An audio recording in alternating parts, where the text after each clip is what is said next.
सहनाववतु सहनौ भुनक्तु सह वीर्यङ्करवावहै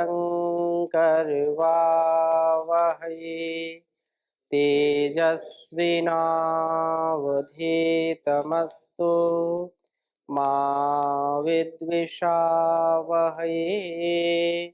ओ शांति शांति शांति।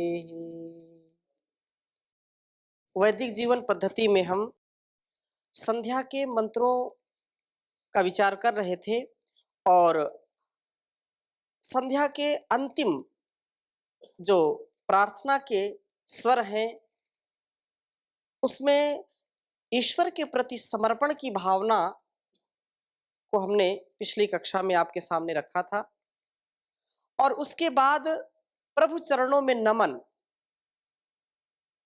जो परमपिता सारे संसार का कल्याण करने वाला है, जो करता है इसका, जो मोक्ष स्वरूप है, धर्मयुक्त है, प्रकाश युक्त है, अत्यंत मंगलकारी है, इस सारे संसार के, इस जगत के चर अचर जड़ चेतन सभी का जो कल्याण करता है, सभी की जो व्यवस्था करता है, सभी अवस्थाओं में जो सबकी रक्षा करता है, उसके प्रति नमन का यहाँ पर भाव उद्धृत किया है।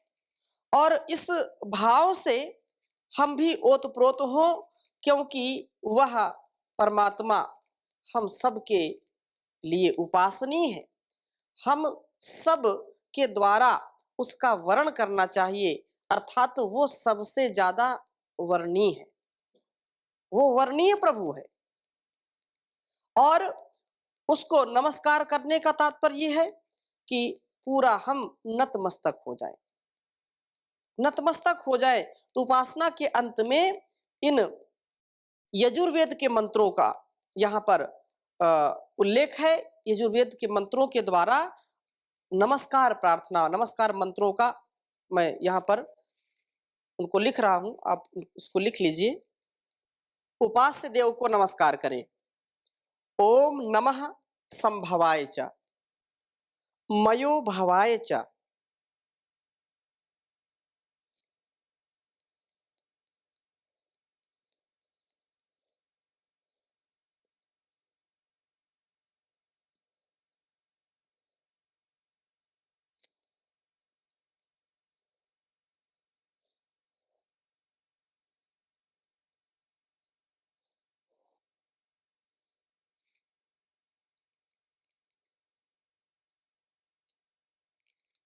नमः शंकराय च,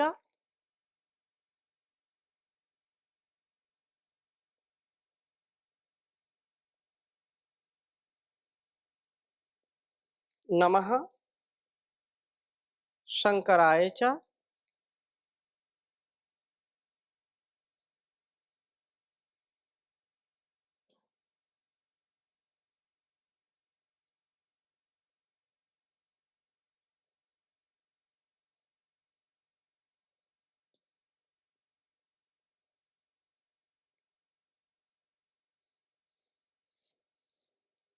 नमः शंकराय च, मयस्कराय च,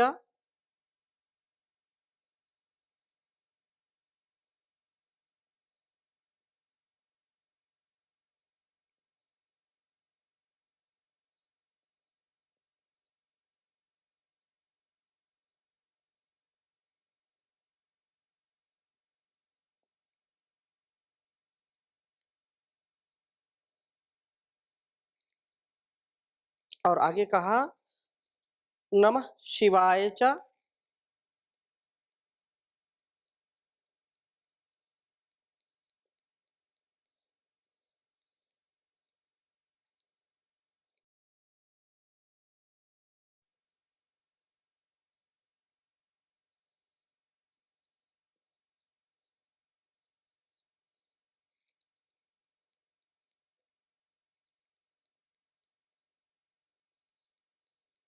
नमः शिवाय च शिवतराय च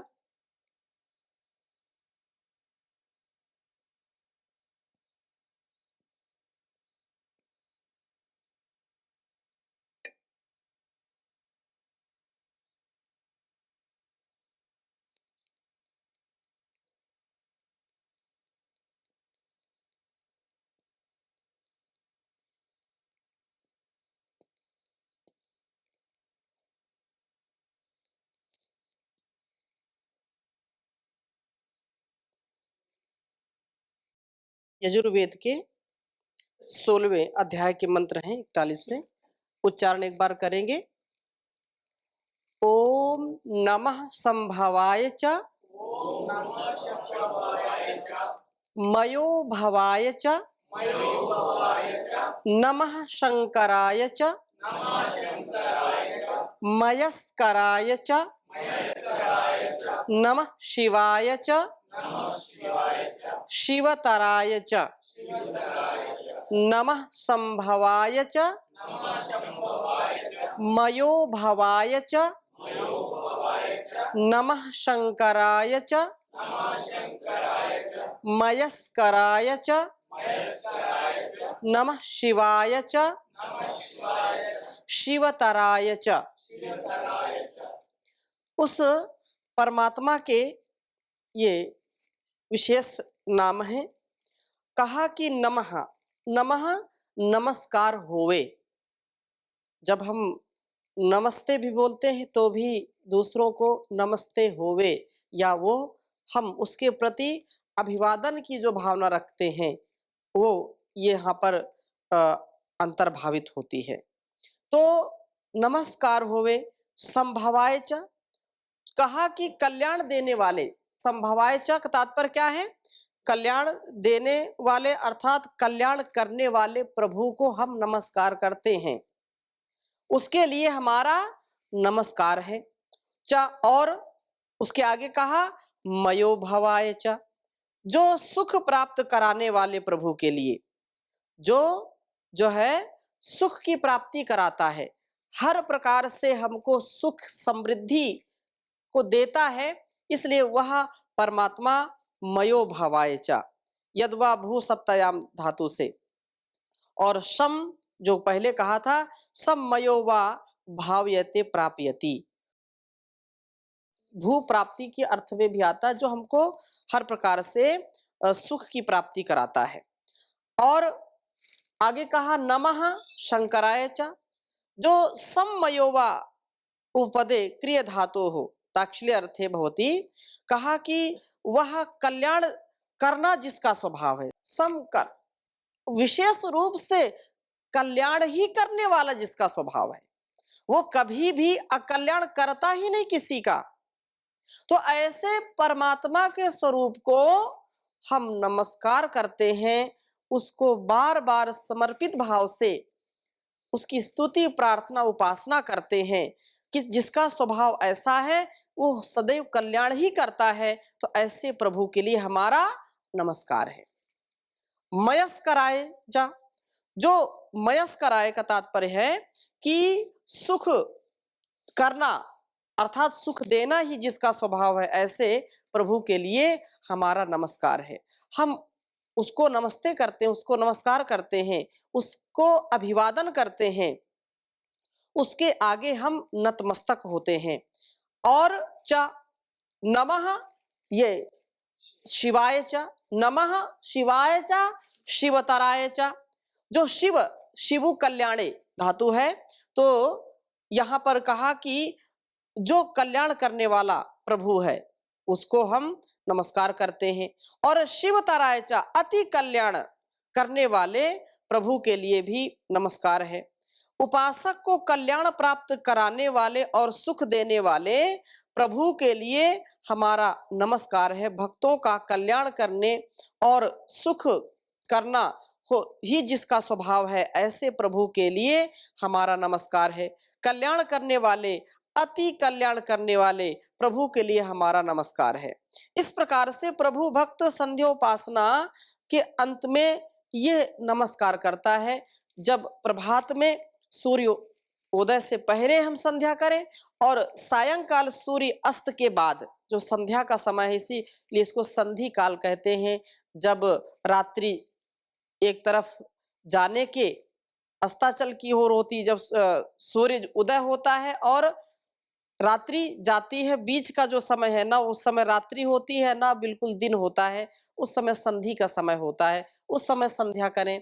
और सायंकाल जब सूर्य अस्ताचल की अर्थात जब अस्त हो रहा है, अस्त हो जाए, तो अस्त के बाद फिर रात्रि का आगमन होता है। जो उस समय सूर्यास्त के बाद रात्रि भी नहीं होती है और ना हम ये कह सकते हैं कि बहुत दिन है या अभी दोपहर, ऐसा तो कहते नहीं है। तो वहां भी रात्रि के आगमन, दिन का गमन, और प्रभात में रात्रि का गमन, दिन का आगमन, ऐसे समय पर हम संध्या करें।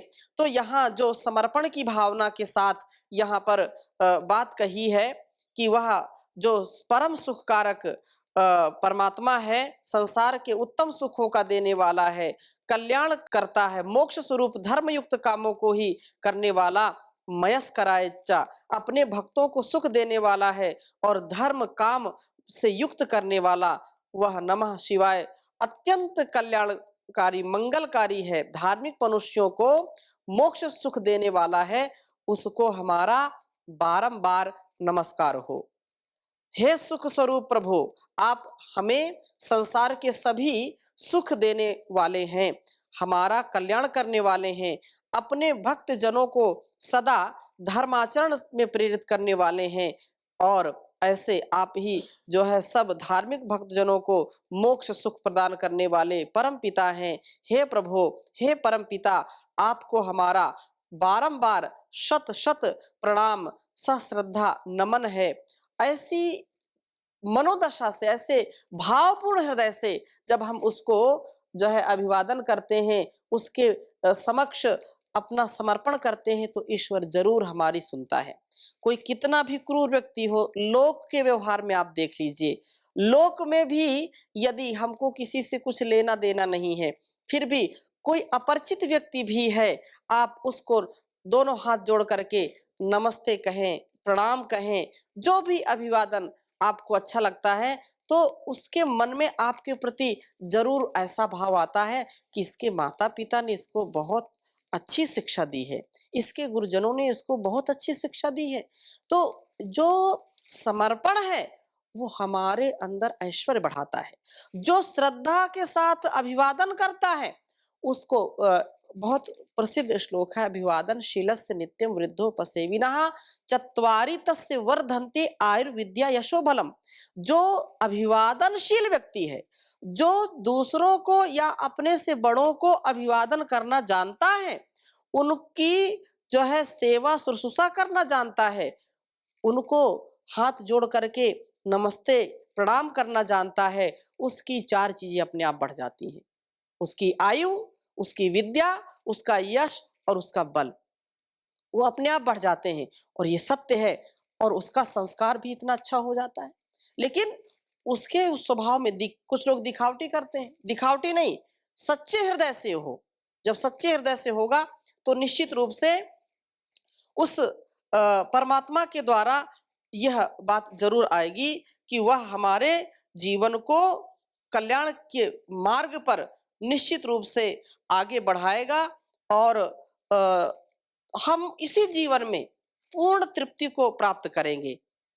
वैदिक संध्या पर बहुत विचार यहाँ पर हुआ, और उसका एक ही सार है कि हमारा जो है पूरा अनकंडीशनल सरेंडर हो, हम बिना किसी चाहत के जिस रोल को, जिस अभिनय के लिए परमात्मा ने हमको बनाया है, हम उसको करते रहें बिना किसी भाव के, मतलब स्वार्थ भाव के। स्वार्थ नहीं आना चाहिए। हम जिस पद पर, जिस उत्तरदायित्व पर, या जिस जो है संबंध को जी रहे हैं, उन संबंधों को भी जीना है, लेकिन सबसे बड़ा संबंध जो परमात्मा के साथ हमारा संबंध है, उसके लिए भी कार्य करना है, और उन संबंधों में अनासक्त भाव से करते रहना है। क्योंकि वह ईश्वर हमको ये जीवन दिया है, बहुत कीमती ये जीवन है, और इसको ऐसे ही यदि हम बहा देंगे तो कोई लाभ नहीं है, क्योंकि कहा कि एक बार भजन कर ले, मुक्ति का जतन कर ले, कट जाएंगे जन्म मरण, प्रभु का चिंतन कर ले, सुबह शाम भजन कर ले। यह मानव का चोला हर बार नहीं मिलता, यह मानव का चोला हर बार नहीं मिलता, जो गिर गया डाली से वह फूल नहीं खिलता, मौका है ये जीवन का, मौका है ये जीवन का, गुलजार चमन कर ले, सुबह शाम भजन कर ले, मुक्ति का जतन कर ले। नर इन कानों से सुन तू ऋषियों की वाणी, मन को ठहरा करके बन जा आत्मजानी, जिह्वा तो चले मुख में, जिह्वा तो चले मुख में, अब ओम जपन कर ले, एक बार भजन कर ले, मुक्ति का जतन कर ले। संसार में चलते चलते कितने थपेड़े हम खाते हैं, कितने बार हम पतित होते हैं, गिरते हैं, काम क्रोध लोभ ईर्षा की जो ठगनी है वो हमको ठग लेती है। हम बार बार अपने दामन को गंदा करते हैं, हमारे चाल चलन में कभी भी कोई त्रुटि आ जाती है तो हम तो भी ठहरे नहीं, उस ईश्वर की भक्ति के साथ उसको धो डालें। इस मैली चादर में है दाग लगे कितने, इस मैली चादर में है दाग लगे कितने, पर जान की साबुन में है झाग भरे इतने, धुल जाएगी सब स्याही, धुल जाए सब स्याही, उजला तन मन कर ले, सुबह शाम भजन कर ले, मुक्ति का जतन कर ले। वेदों में गूंज रही मंत्रों की मधुर ध्वनिया, वेदों में गूंज रही मंत्रों की मधुर ध्वनिया, बलिदान के इस युग में तू गूंथ नई कणिया, अब तो प्रभु के आगे, अब तो प्रभु के आगे नीची गर्दन कर ले, मुक्ति का जतन कर ले, सुबह शाम भजन कर ले, कट जाएंगे जन्म मरण, प्रभु का चिंतन कर ले, मुक्ति का जतन कर ले। तो ऐसे जब हम मंत्रों के साथ साथ अपने भाव विचारों के साथ साथ उस ईश्वर का चिंतन करते हैं, ईश्वर प्रणिधान करते हैं, तो हमारे अंदर असीम सामर्थ्य उत्पन्न हो जाता है। हम इस भोग की दुनिया में सक्षम हो जाते हैं, उनसे युद्ध, हमारे अंदर भी युद्ध चल रहा होता है और बाहर भी युद्ध चल रहा है। लेकिन जो व्यक्ति उस ईश्वर की भक्ति भावना से उसके प्रति सदा नतमस्तक रहता है, उसको सदैव याद रखता है, जो सबका कल्याण करने वाला है, तो मेरा भी वो कल्याण करेगा। उसके प्रति जब कोई शंका नहीं होती है, तो निश्चित रूप से वो इस भवसागर से तर जाता है, और जो शंका करता है वो मर जाता है। इसलिए उस परमात्मा के प्रति पूर्ण समर्पण, यहाँ जो संध्या के अंत में जो बात कही है कि यह पूरा समर्पण हो, और नमस्ते, उसको नमस्कार करें, सश्रद्धा प्रणाम करें, शत शत नमन करें। नमन करने से हमारा अहंकार भी जाता है। नमन करने से हमारे अंदर सेवा, सत्कार, कृतज्ञता का भाव बढ़ता है। इसलिए चिंता छोड़ करके अपने जीवन को उस प्रभु के हवाले कर दें, और जब प्रभु के हवाले कर देते हैं तो निश्चित रूप से वह हमारी रक्षा करता है। वैदिक संध्या की बड़ी चर्चा हुई और विस्तार से इस पर विमर्श किया। इस पर यद्यपि कितना ही इसको बढ़ाएं, इसका कोई अंत नहीं है। फिर भी इस संध्या के मंत्रों का और संध्या का जो उपदेश ईश्वर ने हमारे लिए किया है, वो बहुत ही गूढ़ रहस्य है, और इस रहस्य को जान करके हम अपने आप को, अपने परिवार को, अपने सगे संबंधियों को, अपने इस संसार को अच्छा बना सकते हैं, और कोई दूसरा उपाय नहीं है। हम अपने तन, मन और वचन को ज्ञान के आधार पर श्रेष्ठतम बना सकते हैं, और यदि इस पर चिंतन नहीं किया तो हम पशु से भी नीचे गिर जाएंगे। इसलिए उन्नत बनाने का ये जो कार्य है, वो संध्या में हम सुबह सुबह से शाम तक क्या हमने किया, उसकी जो है, जो भी गलती है दिन भर की, जो भी त्रुटियां हैं, जो भी हमारे अंदर किए हुए पाप है या की हुई अच्छाई, उनका चिंतन हम शाम को करते हैं, शाम वाली संध्या में। रात्रि में कोई पाप तो नहीं हुआ है, उसके लिए हम प्रभात की संध्या में उसका चिंतन करते हैं। तो रोज जब चिंतन करेंगे किसी विषय को लेकर के, तो उसमें सफलता जरूर प्राप्त होती है। कभी हम चिंतन नहीं करेंगे तो जीवन में कभी भी उस पर गति प्रगति नहीं हो सकती है। मकान बहुत आलीशान बना दिया, बहुत अच्छा बना दिया, और उसको दरवाजा बंद करके लॉक लगा दिया। लॉक लगाने पर जितने दिन ना खोले, उतना ही उसमें धूल मिट्टी, उसमें अनेक प्रकार की जो विकृतियां आने लगती हैं। ऐसे ही परमात्मा ने शरीर तो बहुत अच्छा बना दिया, ये मन मंदिर बहुत अच्छा बना दिया, लेकिन इसका पुजारी कौन है? वो शिवोहम शिवोहम, मेरे अंदर वो शिव है, मेरे अंदर वो परमात्मा है, सबके अंदर वो है। लेकिन जब तक खिड़की नहीं खोलेंगे, जब तक उसकी आप छवि नहीं देखेंगे, उसका अनुभव नहीं करेंगे, तब तक बैठा रहे तो बैठा रहे। जैसे आलीशान मकान बना दिया लेकिन ताला लगा दिया, तो क्या लाभ मिलेगा उससे? लेकिन उसके लिए सूक्ष्मतम चिंतन, सूक्ष्मतम अपने आप को बनाना पड़ेगा, और सूक्ष्मतम बनाने की यही सर्वोत्तम प्रक्रिया है कि हम सुबह शाम कुछ समय जरूर निकालें।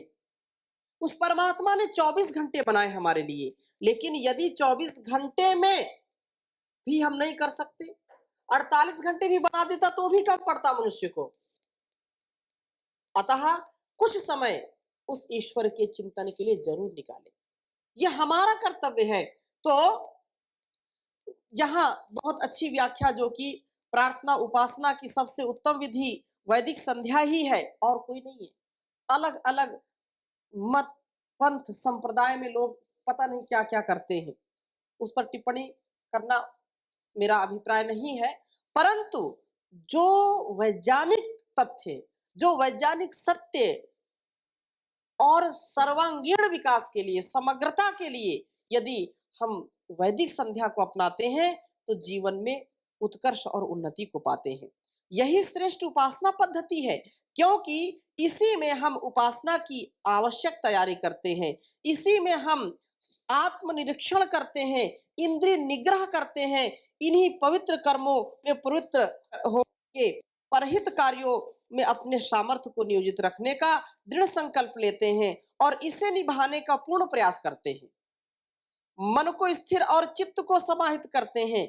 चहु दिशा में प्रभु की विद्यमानता, जो मनसा परिक्रमा आदि मंत्रों का हमने स्वाध्याय किया था, यही है कि चारों ओर तो मन घूम ले, उस ईश्वर की ही सत्ता चारों ओर है। कहीं ऐसी कोई व्यवस्था नहीं है कि जहां ईश्वर ना हो। ईश्वर तो हर स्थान पर विद्यमान है। इसलिए तू जो है चहु ओर, चहु दिशा में प्रभु की विद्यमानता से आश्वस्त होकर के उसका आधिपत्य संरक्षण में सदकर्म करके अपने व्यक्तित्व को उज्जवल एवं पवित्र बनाते हैं और धारणा एवं ध्यान में प्रभु का गुणगान करते हैं, निमग्न होते हैं, उसके उपासना और उसके उपासक बन करके उसकी उपासना में लगते हैं और वैसा हमारा सामर्थ्य बनता है तो मोक्ष के भी अधिकारी बनते हैं। केवल औपचारिकतावश भाग दौड़ की दिनचर्या में, जैसा कि पूर्व में बहुत सारी चीजें हैं कि सारा केवल ये बहुत उन्नति करनी है, बहुत पैसा कमाना है, बहुत ऐश्वर्य पाना है, बहुत समृद्धि पानी, बहुत यश कीर्ति पानी है, मुझको बहुत बड़ा अधिकारी बनना है, ये सब तो करना है, लेकिन रोग रहित होकर के। रोग ना लगे इसका। यदि इसका रोग लग गया तो संसार में आने से कोई मतलब नहीं। किसी कवि ने कहा कि सभी लोग बीमार नजर आते हैं, किसी को रोग लग रहा है धन कमाने का, कोई अलग अलग ढंग में किसी को रोग लग रहा है नौकरी पाने का, कोई काम का, क्रोध का, अनेक प्रकार के रोगों से लोग ग्रसित रहते हैं। तो यहाँ पर ये संध्या जो है उसमें पूरा समाहित होकर के करें, ऐसा नहीं कि दिखावा के लिए। तो यहाँ पर भ्रामक धारणाओं को, भ्रामक स्थितियों को हमको छोड़ करके केवल उस ईश्वर की भक्ति में उसके जो है जीवन उसके द्वारा दिए गए उद्देश्य को हम आत्मसात कर सकें। संध्या के विषय में बहुत चर्चा हुई। अगली कक्षा में हम देव यज्ञ की चर्चा करेंगे और इन भावों से यहाँ की कक्षा आज समाप्त करेंगे। अब सौंप दिया इस जीवन का सब भार तुम्हारे हाथों में, है जीत तुम्हारे हाथों में, नहीं हार तुम्हारे हाथों में। मेरा निश्चय बस एक यही, एक बार तुम्हें मैं पा जाऊं, अर्पण कर दूं जगती भर का सब प्यार तुम्हारे हाथों में। अब सौंप दिया इस जीवन का सब भार तुम्हारे हाथों में। अब सारा भार उसी करतार को सौंप दें और अपने आप को निर्द्वंद निरहंकार बना करके उसकी भक्ति में लग जाएं। इन्हीं शुभकामनाओं के साथ आज की कक्षा को यहीं विराम देते हैं। शेष चर्चा अगली कक्षा में। ओम शांति शांति शांति।